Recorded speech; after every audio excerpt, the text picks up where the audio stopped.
confronting authors with real questions about the writing process, the difficult and disheartening publishing industry, and why anyone would choose to torture themselves in the world of writing.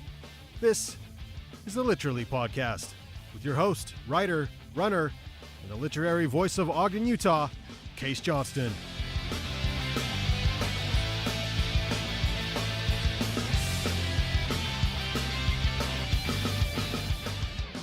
Exposing literature, the authors, the business, the process. The Literally Podcast.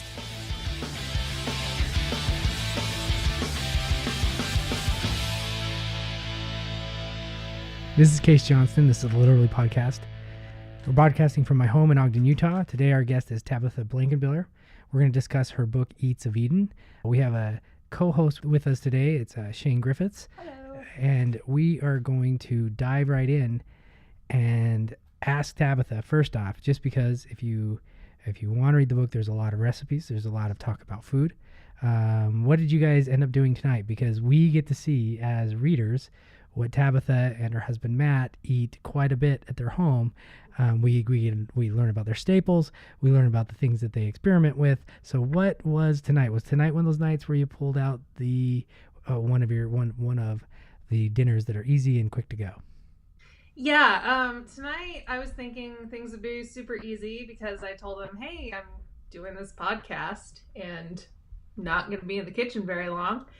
And I had these Trader Joe's raviolis that need to be cooked up. And I thought, oh, that's going to be so easy. Just throw those in the pan with some sauce in the cupboard and we're good to go. And I get home and he stops me in the hallway and says, hey, so remember that time when we went to Mario Batali's restaurant in Vegas? It's like, yeah. Remember how the raviolis were an appetizer and then we had this grand big steak? Yeah, that was a really great night. Yeah, I was thinking we could have the ravioli appetizer and then we have steak and then like salad. And I'm like, oh my God. No, like, this is not Vegas. Like, oh my God. Let me just like throw some freaking Prego on this shit and go. I don't think I've ever said in my life to my wife in my house, this is not Vegas. That's never happened before. Well, clearly you need a food enabler to up the ante on every meal to the next level. That's true. Yeah, the problem is he's really spoiled. So before Tabitha reads from the book, just a really quick summary of it, which I finished today on the airplane coming home. The book is about Tabitha's growth as a writer, as well as somebody who loves to cook and who has, as many of us writers have experienced, lived through the heartbreak, some wins, some glorious yeses, and really defines how those yeses, though they can be great, sometimes aren't enough at times to make the writing life feel less painful. Is that, would you say that's pretty close to a summary of a lot of the book? I think you got it. Okay, good. Mainly because you just talked about my writing life throughout the whole thing. Tabitha and I have known each other for probably, 2018? So since 2010, so 8 years. And Tabitha was, when you'll know that you'll learn this if you ever go to graduate school in writing, that there's only a few people that you actually listen to in workshops. And the rest of them you just say to yourselves, that's a really nice opinion, but I don't trust you. And I always trusted Tabitha in our workshop class. We kind of got each other, I think. Both quirky, a little bit quirky for the nonfiction world compared to many others. And so beyond the professional introduction, that's the personal one. And we're excited to have her today. And of course, we're excited to have Sian Griffiths with us today. It's going to be a fun podcast. So we have the AWP Writers Conference on the horizon, and with that in mind, we thought we would have you read a little snippet from Soup at the Ritz. There's a moment where you talk about the AWP conference, and we thought you just nailed the description. So take it away. Well, thank you. Yeah, this is an essay that's about going to AWP in Los Angeles, which was in 2016. As a writer, this passion rite of passage is no different. We are hassled to attend the Association of Writers and Writing Programs Conference, the Catalina fucking wine mixer of literary gatherings, every year. Around 12,000 writers book flights and cram hotel rooms past fire code safety for 3 days of panels, high-power superstar readings, and bar hopping like HarperCollins is footing the bill. Promise to attend as many talks on pedagogy and transatlantic poetry structures as you will. The only reason no one wants to miss AWP is because no one wants to miss the year's biggest party. The annual event is held in a different city each year, and though each individual conference has its own highlights and quirks, there are a few standby guarantees. Number 1, you will spend the equivalent of a month's rent on a hotel room for 4 nights. Number 2, you will attend a panel that makes you fall in love with all its participants and feel acute sympathy for anyone who didn't make it into the room. Number 3, you will attend a panel so lifeless and uninspiring you'll demand vengeance. Number 4, a writer you've long admired will endear herself even further into your heart, giving you a living template for how to evolve into a more generous version of your budding self. Number 5, a writer you've long admired will be a diva, lecherous asshole, and you'll spend the rest of your days rolling your eyes at his future accolades and award nominations. And above all else, you will end this weekend as a broken fraction of the writer who embarked, exhausted, hungover, inspired, and fulfilled just as deeply as you're wiped, senseless, and drained. The 2016 conference was my third AWP, a fete I'd been planning for a solid year, AWP Los Angeles.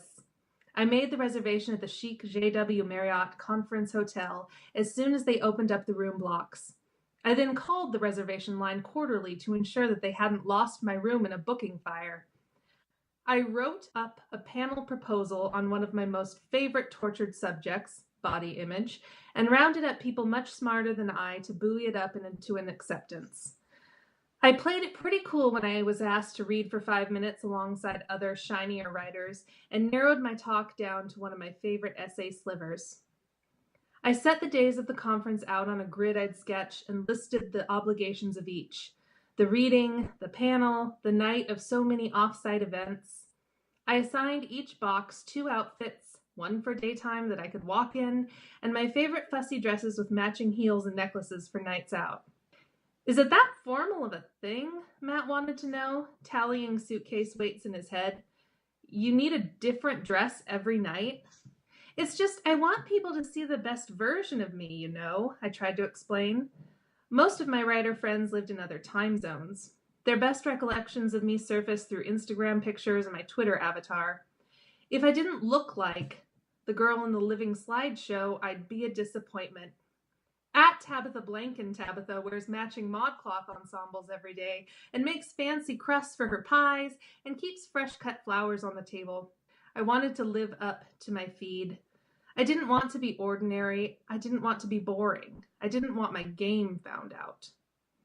I looked up the Los Angeles Convention Center on Google Maps and zoomed out, orienting it around Hollywood and Malibu. I'm going to be really close to Disneyland, I mentioned to Matt. LA isn't close to Disneyland, he said. Well, if I'm flying into LA, I might as well go to Disneyland. I mean, there it was, just a smidge down I-5. It would be criminal to be that close to Splash Mountain and not ride it. I don't think it's physically possible for me to exist within the state boundaries of California and not make a pilgrimage to my favorite place on the planet. Sure, what's a few extra days off work and a few more $100 on the AWP mountain, he asked, mentally culling away at our tax return. I was so glad he saw things my way.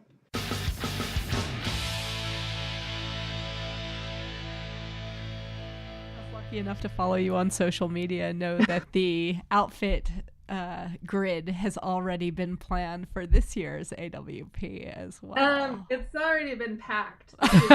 Right there. So yeah, I can write about how, messed up I am, but just keeps repeating itself. Well, you nailed AWP. I mean, I'm not going this year, and every time somebody posts about it, I hate I hate FOMO, like the actual like acronym. Mm-hmm. But I put FOMOing on so many different people's Facebook because I'm FOMOing, but it's because of missing people like you. I mean, I think the last time we saw each other was AWP Minneapolis, and we had an old fashioned or a few or 10, Mm-hmm. and that was it. And it was really fun, and it's a great experience for everybody. A lot of times within the book, you really do a great job at chronicling what it is to experience the writer life. When you look at AWP as a conference, expanding upon what you wrote in the book, what do you believe it serves as? What do you believe it serves within the writing community and to writers, aspiring famous writers like us all, right? We all want to be famous, and where do you think it fits into this writing life that we have thrown ourselves into? Well, I think, it really embodies the idea of community, because when we talk about community, it's always something usually that's virtual or something that we don't experience on a daily basis unless, I don't know, we're in grad school or, just lucky enough to work as a writer all the time. I don't know. That's not my life. Yeah, I've heard those mythical creatures exist, but I haven't met any in the real world. Yeah, I haven't. I live near Portland, which is a fantastic city to be a writer, but I don't see writers every day at all, not very often. And, obviously writing is isolating and lonely a lot of the time. So I think that a conference like this offers, and in its best iteration without a lot of the problems that have been experienced with, accessibility and all those sorts of things, it offers people at any level of their writing career to experience that community and grow what they already have. Because when I first went, my first AWP was Seattle, and it was just, I hadn't been out of grad school very long. I didn't have very many publications out or anything. And I remember those early AWPs, just going around all the tables and meeting all the different editors and just, getting a feel for what was out there aside from what you can just do in your room when you're looking at Duotrope. It's like, I think I called it like Duotrope come to life or Duotrope on ice or something. And, that was fantastic. And, making those early connections with editors and other writers and solidifying people that I'd kind of met on social media or whatever. And, as I've grown up a little bit, gotten a few stronger publications and now having a book, now it's more kind of, I don't think I'll spend quite as much time at the book fair. Mm-hmm. And when I do, I'll have a really specific purpose. Like, I want to talk to this publication about this specific thing, and I'm going to talk to this person about this. So, there's more of a plan. And then when you're like an ultimate writer, then your plan is like, I don't know, I'm going to go and give my keynote, and then, Random House is throwing a party in a mansion. I'm just going to like hang out all night with hookers and blow. Like, I don't know, maybe. I think you can actually do that at AWP without being famous. I think it's, yeah. What rooms have you been to? No, I've just heard stories. I think you can do it, but I love the image. Like, Random House equals this, Yeah, it's a random house. You don't know what's going to be inside. That's true. That's true. Oh, man. Oh, it's true. I had a similar experience, though.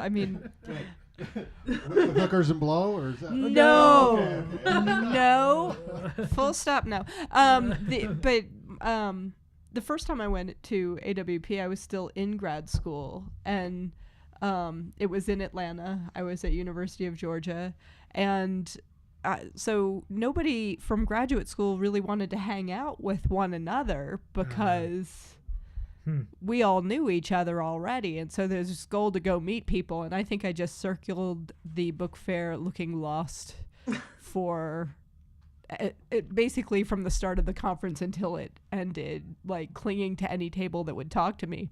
Right. But then a few years later, after I'd been out of grad school for a while, after I'd been to a few other conferences and gotten to know people better, then AWP started to gain significance as this place to go and reconnect with people. And then some of the journals had published me, and I could actually go, and they were, there was a conversation to be had, at the table versus, just, oh, I'm going to steal your buttons and shot glasses and keep moving. Yeah. Yeah. I know there's always like the best moments and the worst moments. Like, I think that same year in Seattle, I had like a best and worst right back to back. And the best was I went to this table that I had a submission out on, and they saw my name tag, and they said, "Oh my gosh, you're Tabitha Blankenbiller," which nobody ever says that. And so I was really excited. Yes, I am. And would you like my autograph? Yeah.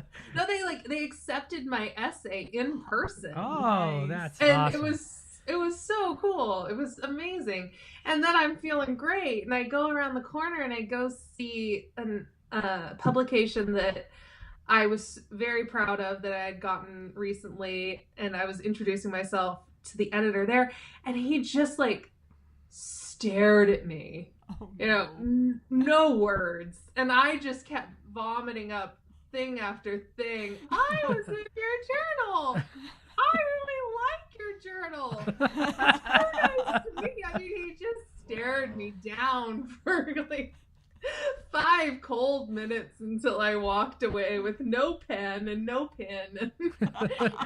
No sticker. My ego appropriately deflated. So that sounds like life in the writing world for sure. Oh yeah, I know. I'm trying to come up with a new set of words that the conference could stand for, like awkwardness, weirdness, and problems. Yeah. Awkward writer people. I find that outside of the conference over and over again too. Like this past weekend, I was able to drop off my big giant book poster, the cover poster at Powell's Books in downtown Portland. I was so proud of myself, and I was walking on air, and I walked out, and I was so happy.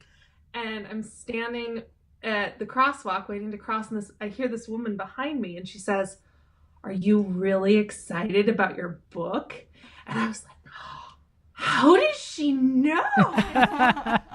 Look, did she see the poster already? And I turn around, and there's this couple, this woman and her husband and their child, and the girl's like reading a little picture book. They had just come out of Powell's shopping. And I was like, oh, the world isn't all about me. I forgot. It does. The world does a good job of just kind of slapping you down, doesn't it? Yeah, it's really amazing. No time. It's like, oh, you're feeling good for 3 minutes. Oh, no.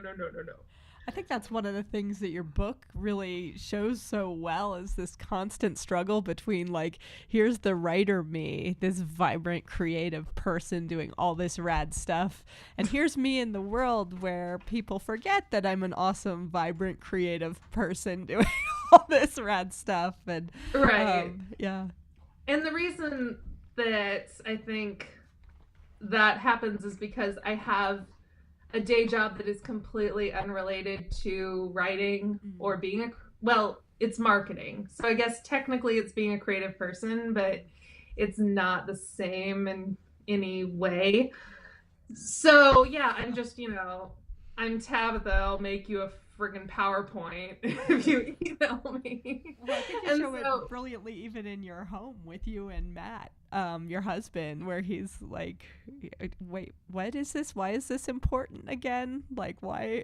What is the big deal about this thing that you seem to be super excited about? Yeah, my husband's not a creative person.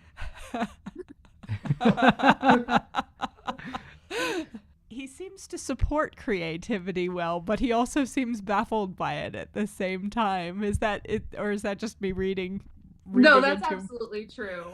And he's so sweet and he's so supportive, and it's kind of funny. He came home and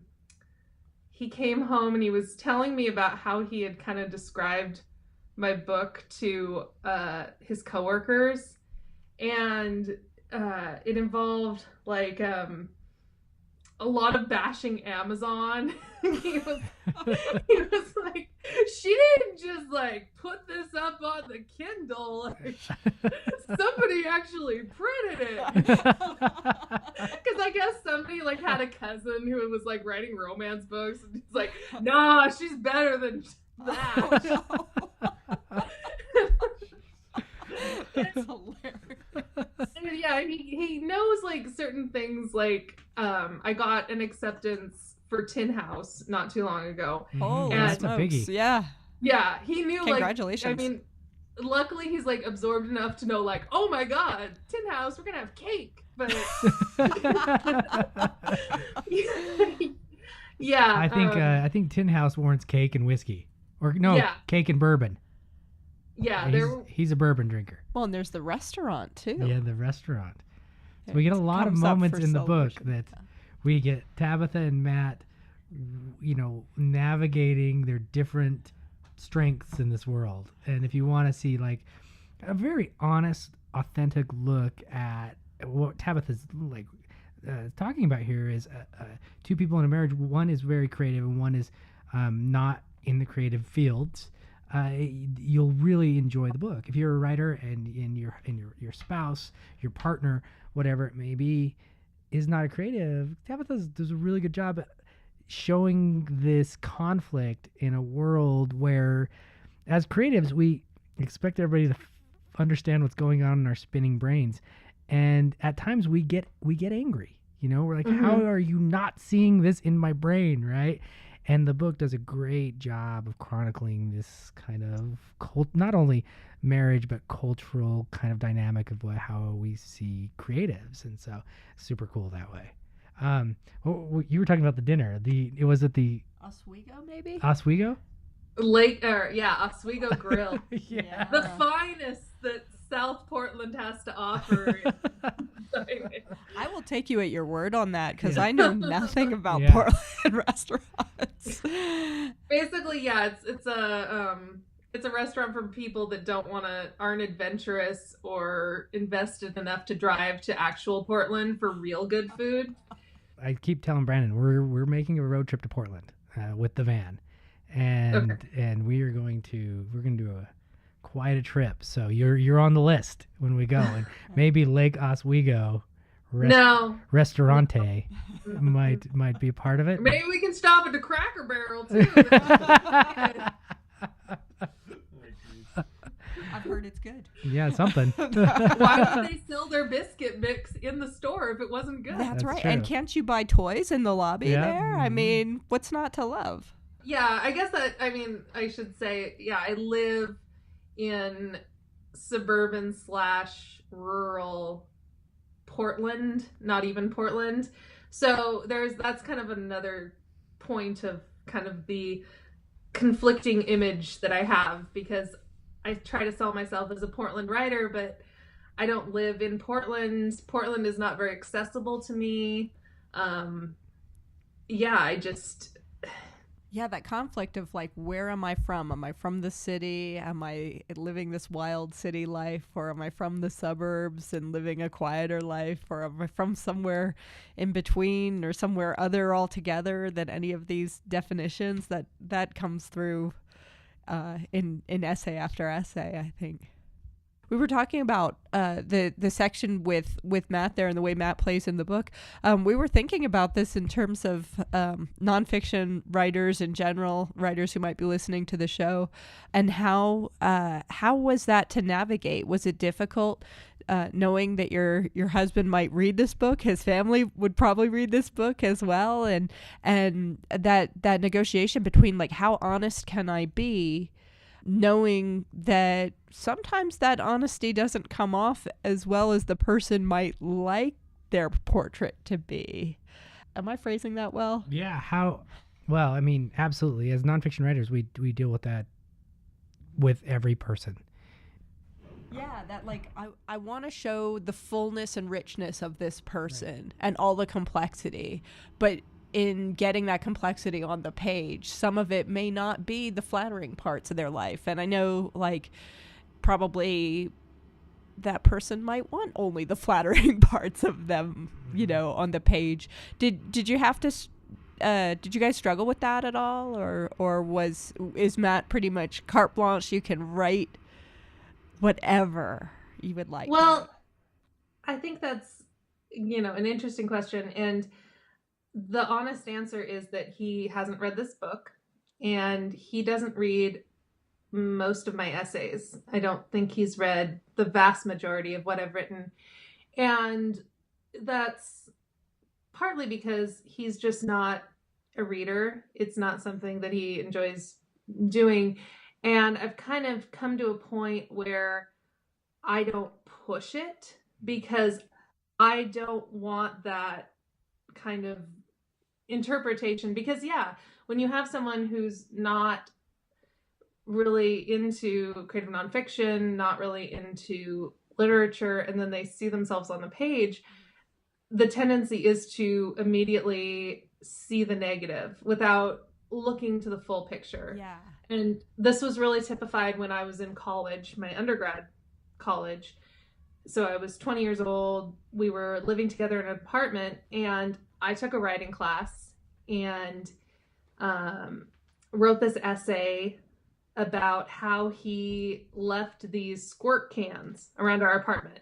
He would leave them on the table, on the counter, on the coffee table, on the windowsill. I mean, everywhere except the garbage can. He just couldn't find it. Uh-huh. And the point of the essay was that, you know, we had finally found people that we didn't have to be perfect around, and that we could accept each other with all of our weird quirks and all those things.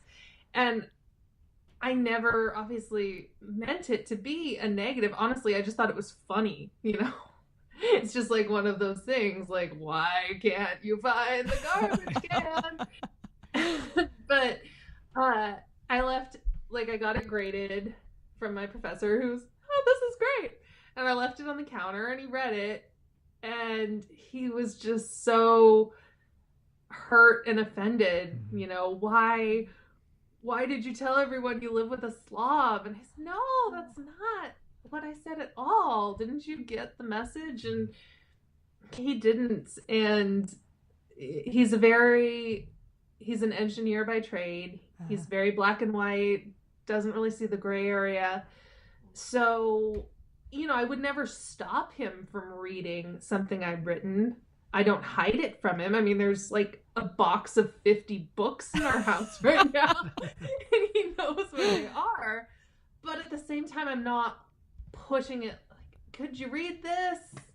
Could you do it? Because I think that it just works. And I sometimes feel funny saying that, you know, like I'm not letting someone participate. But also, like, marriage is such a weird thing. Yeah. And I feel like if it's working and everybody's happy, maybe don't mess with it too hard, because, you know? Yeah. Yeah. Well, and it makes a lot of sense to me. I mean, it's kind of a big ask to have somebody read your book. And my husband didn't read mine forever as well.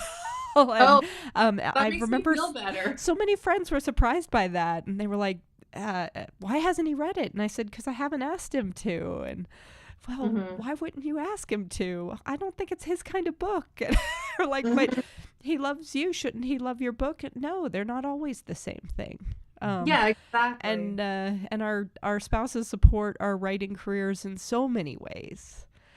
That isn't necessarily one of them, and it doesn't necessarily have to be. Exactly. I agree. And I went through the whole rigmarole of having my mom read the book, because she is a reader and she enjoys books, and she wanted to, and I knew that was coming. And I brought it to her a few weeks ago when I was up in Seattle visiting my parents, and I was going out with my dad somewhere, and she messaged me and she says, I got all the way to page 17 before I left the house. It's so good. Yes. And then like page 18 begins this really dark chapter about all of these things I went through when I was 19-ish and in college, and working through loneliness through sleeping around and all these things. And the so Cheryl Strayed chapter, right? Yes, Yeah. the Cheryl Strayed chapter. Mhm. And then I come home and I think she'd probably been crying and just kind of curled up and sad, and it was so painful. And it was funny because the thing that she was, I think, that made her most upset, the person that you love, the thing that upsets them the most is never what you think it's going to be, ever. Mm-hmm. And so I described, like sleeping with these random guys in college and like all this sort of stuff. And what she didn't like was, why did you go on a date with a man who was 50? And I said, well, Mom, like we never, like nothing happened. We just had brunch and then figured out this was the worst idea ever and like never talked again. She's like, well, even the fact that you would consider it is so upsetting to me, that you would like devalue yourself that much. And it was really heartbreaking. And yeah, it was hard. And like I say, I wasn't prepared for it because I didn't realize what would upset her.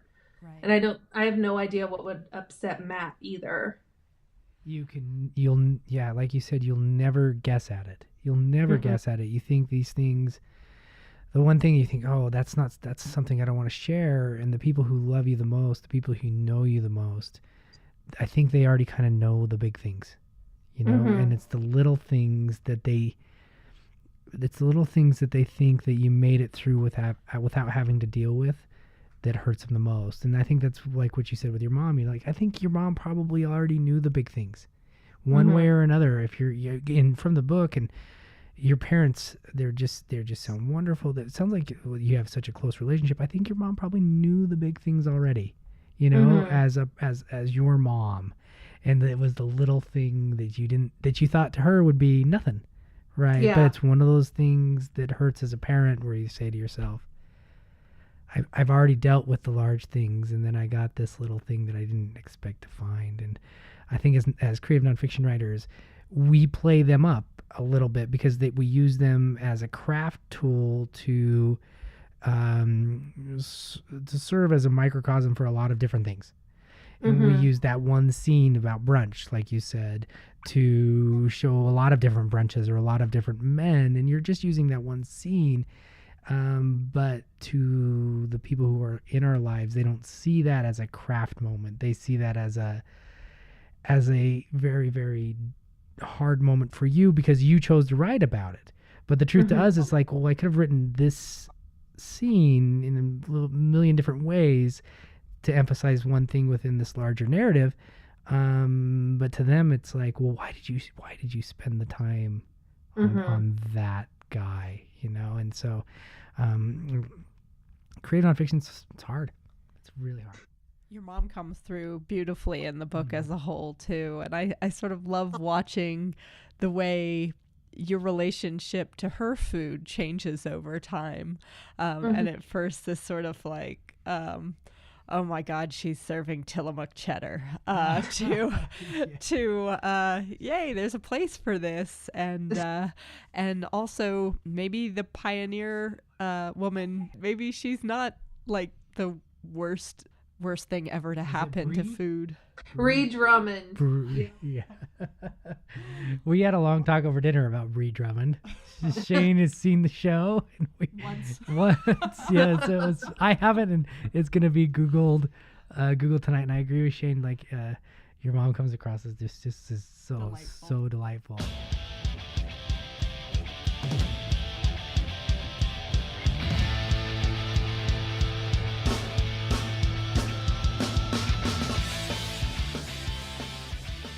Confronting authors with real questions about the writing process, the difficult and disheartening publishing industry, and why anyone would choose to torture themselves in the world of writing, this is the Literally Podcast.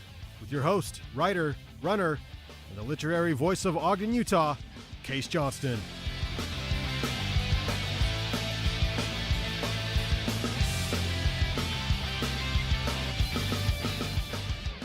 Exposing literature, the authors, the business, the process.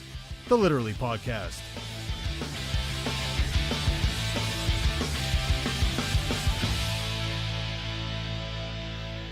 This is Case Johnston. This is the Literally Podcast. We're broadcasting from my home in Ogden, Utah. We're talking with Tabitha Blankenbiller about her new book, Eats of Eden. Our guest host tonight is Sian Griffiths, who always asks better questions than me, and I just take the night off. I need to stop talking. No, it's wonderful, and I just did that in one take. In one beer. And, well, it's my third beer. Who's counting? Tabitha, moving forward, when it comes to this book, I mean, Shane and I have had a few questions for you, and ones that we wanted to ask. And is there something that you wanted to, if you could tell readers, future readers, what it is about this book that you believe they need to find from it, or something about this book that we haven't covered that you want to relate to our audience? What would that be? Well, I think that, so the book is about trying to write another book. It's about trying to write a novel. And I'm not a fiction writer at all, in any way. I don't know if you can say that when you're writing a novel, but go on. No, because I'm not holding a novel. Like the novel. No, not yet. Okay, whatever. But I don't feel very strong or confident as a fiction writer. But I, at the beginning of the book, decided that I wanted to work on a novel after having a failed memoir project that was unsellable. And the reason for that was that I had this friendship that ended abruptly and in a hurtful manner, and I wasn't over it. And it had happened a few years before I started the project, but there were just, I mean, when you break up with a spouse or a loved one, if you break up with a spouse or a significant other or someone you have a romantic relationship with, there is just a universe of cultural touchstones to go to figure out, how do I deal with this and what do I do, and just also help other people relate to what you're going through, which is, what books and movies and TV shows and music all help us do. And there's really not a lot out there that shows us how you're supposed to deal with a significant friendship that ends, a formative friendship. And the reason I was looking at fiction was because I was running up against walls trying to write about it with creative nonfiction, because I couldn't figure out what exactly had happened, why it had happened, and why I couldn't fix it. So I thought if I made, a very semi-autobiographical situation happen in fiction, then that would give me the space to explore why this happened, how it happened, who these two characters were that proved to be incompatible in the end. And I think that, that part of the book was important to me to produce something that people could go to and figure out how someone deals with losing their best friend, because it's hard. And I think that was part of my difficulty that I was going through in the book, was that I felt a lot of guilt and frankly embarrassment because I wasn't over this friendship. It had been several years and it still bothered me. I still had these dreams where we would meet up and decide that we had had this stupid fight and then we could be friends again. And then I'd wake up and I was like, why am I the one still thinking about this? So I think that was, like I say, just an important thing for me to produce something that would show people that, if they've had that happen, it's not the first time, and that they shouldn't begrudge their hearts for feeling that way. Right. There is loss and there is grief. I think that runs through the book, as does the creative life. As does creative life. Both in food and in writing. Mm-hmm. And I think the tie between relationships, the writing life, and food, in the sense that they're all up and down. You know, they're all what nourish us. Mm-hmm. Yeah. Mm-hmm. And we or don't, don't. or Yeah. strike us down. But they, I think that was that golden thread that weaved them all together, in the sense that we have food where it's creative in itself, nourishes, like you said, Shane, and then writing nourishes us, and friendships do, and it's And this Beyonce. and with all of them we have that kind of hunger, you know, with our creative life, with it could be culinary or it could be writing. There's that hunger that there's something in us, and I wish I could rip it straight out of myself, that has the hunger to get that book, to get the next book, to see your name on the spine, and to say that it's not, that isn't true, would be a lie. You know, it really, really would be. And I think the book does a great job of umbrellaing, Sure. encompassing, enveloping all of those different aspects of a creative's life. And the pressure from like friends and family to be like, when is your book coming out? Yeah. Maybe never, maybe.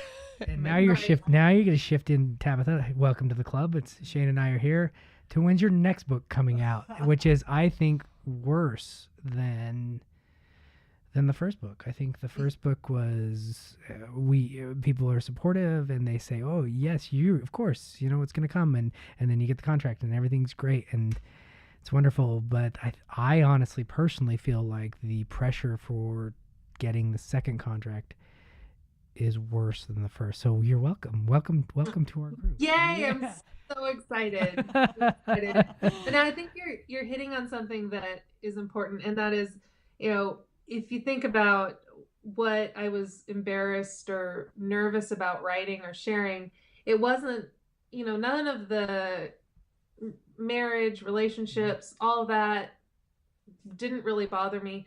I think the only thing I was a little bit anxious about was exposing ambition. Yeah. Because newsflash, ambitious women aren't really thought of very highly in our America. What? I mean, I know. Hot take. I don't interact with them. Thank you. Steer clear, man. Yeah, Steer clear. Yeah. But I mean, honestly, yeah. I mean, you're supposed to just act. You see this when there's award shows or whatever. Everybody wants you to just be, oh my God, how did this even happen? I don't even know. And it's like, it happened because I fucking busted my ass for 2 years. 2 years, 10 years. 2 years on this one thing. Right, but all of it, but all of it led to that 2 years, and that, you know, that. Not to mention the 30 years of like wanting this in some abstract way. Right. And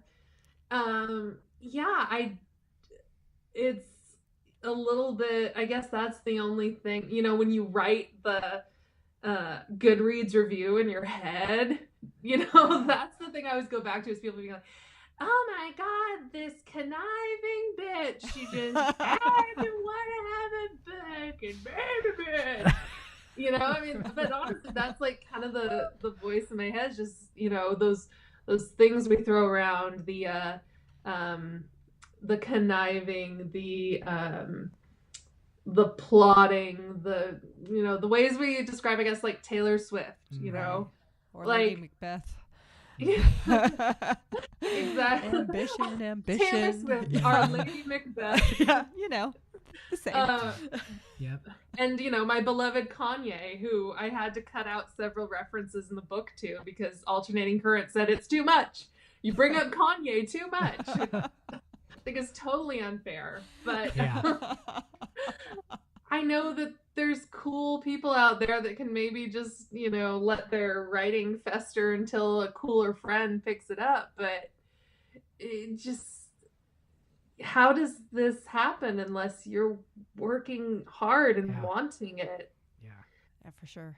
I always feel that, I think you said, conniving and stuff. I always fear being called opportunistic.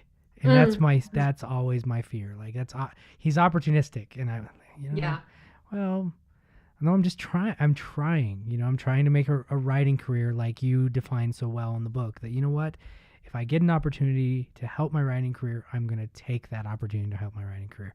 And you're right. There is that exposure that feels really, really raw to admit to people, hey, I want to be a successful writer. Well, and the flip side of that, too, is that you show the sacrifice that it takes day after day after day of, if I want to write a draft of this novel or this memoir or this whatever, like, I need to sit down and write 200 words every day or 1,000 words this day, or, and this is the way this book either happens or doesn't happen. And man, there's something really good on TV right now that I'm not watching or not live tweeting about. Live tweeting, you introduced me to live tweeting in the book. And my wife said to me at dinner, she said, I feel like I'm sitting next to a very old man right now. And I said, though, Tabitha, I felt very young and hip. You are. That's why. I'm really upset. I'm missing my live tweet event of the year this weekend because I'm going to be up in Seattle watching the Sounders game during the Oscars, and it's killing me. Maybe you can stream it on your phone while as I'm driving back to Portland. Yeah, that's safe. Just self-driving car. Cruise control, it's fine. Isn't that what they built trains for? Oh man! But I'm just driving, like, oh my God, Daniel Day-Lewis. How do I get the gift to attach? He died. But you do, like, you show every day, like, what it takes to, like, come home after a long day at work, and then you cook this amazing meal, and then you go write. I mean, that's a lot. That's a lot. And you do just a great job, I think, of showing that sacrifice that it takes to get a book done. Yeah, and I think everybody makes that in their own way. I mean, even if you don't have to go to work, I mean, there's so many mothers and fathers that are writers and doing that every day. And there's, I mean, all of the financial sacrifices that someone makes if they make the leap into writing full time. I mean, even when they're doing well, that's so precarious. Freelancing and academia. I mean, honestly, that's why I haven't made that leap, is like, I like things, and I'm just, and I'm a sucker for stability, but everybody. There are worse things. Yeah. Thanks again. Thank you so much for joining us. Thanks, Shane, for joining us again. I always love having Shane with me. Thanks, Brandon, the producer. Thanks, Brandon, the producer. Thank you. Yes. And good luck on your book. I hope that it catches fire and it hits. Not literally. No, not literally. Yeah, except for. I don't know that. I mean, that might get written up in the fire. Times, right? If a book catches fire. Yeah. It's got to catch a lot of other fires too, and I hope that it does. I mean, I hope we give you some readers, and that's always our goal. And I loved reading the book, and I hope to see you soon. If I can, we do have lottery tickets for tonight, so if we win tonight, I'm going to AWP. Yay! And I will see you all in the week. So if you cheer for anything, cheer for a lottery ticket. But thanks so much for doing it.